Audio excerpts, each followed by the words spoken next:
唔知咱的觀眾朋友敢食過講有一種有芒仔果香味的葡萄呢？這號做是台農2號青玉。這個新品種呢是農業部試驗所經過不到20年的這個脫種和試驗，在7月初一正式來推出國內頭一個青皮葡萄的品種。農試所表示講，這青玉葡萄比巨峰葡萄佫較大粒也較甜，按算2-3年了後開始量產。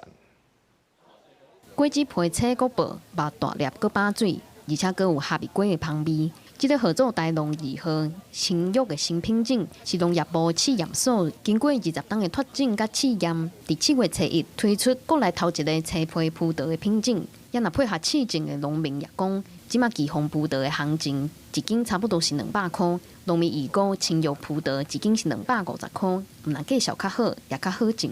我們葡萄有一個病害叫做路菌病，這個。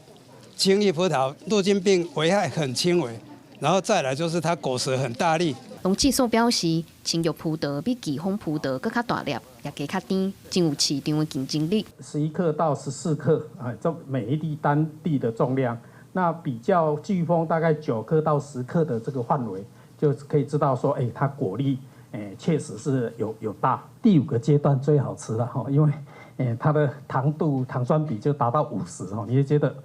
這個就很甜了。農業部指出，今麥台灣的葡萄有95%是巨峰的品種，不過天氣愈來愈熱，就讓巨峰葡萄的皮真歹食色，佮加上病蟲害的問題，這20檔內葡萄種植的面積也已經減少大約1000公頃。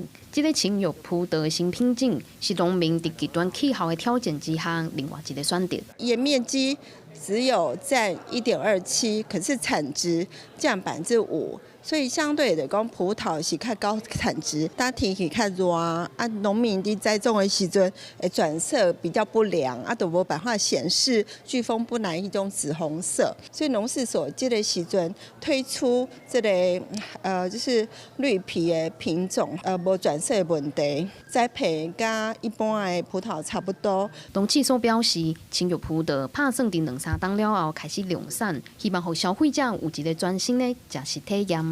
記者郭友基、王志光台北報道。